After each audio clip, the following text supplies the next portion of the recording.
Naghihinagpis ang mga kaanak sa kalunos-lunos na sinapit ng mag-inang Sonia at Frank Anthony Gregorio.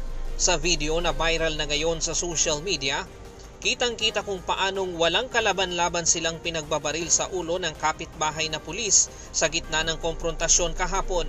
At kahit nakabulagta na, kitang pinaputukan pa ng pulis sa ulo si Aling Sonia.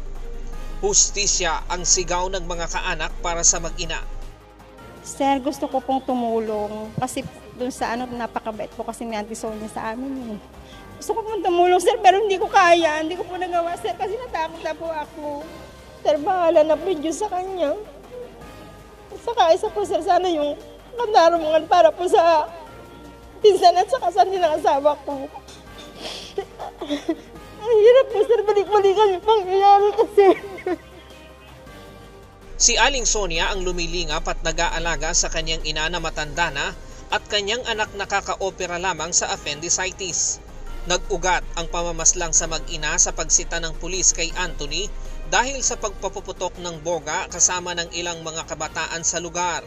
Dito na naungkat ang matagal ng alitan sa lupa ng mga biktima at ng suspect na pulis.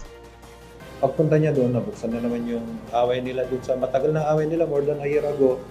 Yung land dispute, yung right of way, kung saan nag-usap na sila sa barangay, maraming beses sila nagpunta sa barangay para mabigyan ng right of way na pwedeng pumasya ang 4 wheels, papasok yun sa loob. Kasi nasa unahan yung bahay ng pulis, nasa looban yung mga biktima.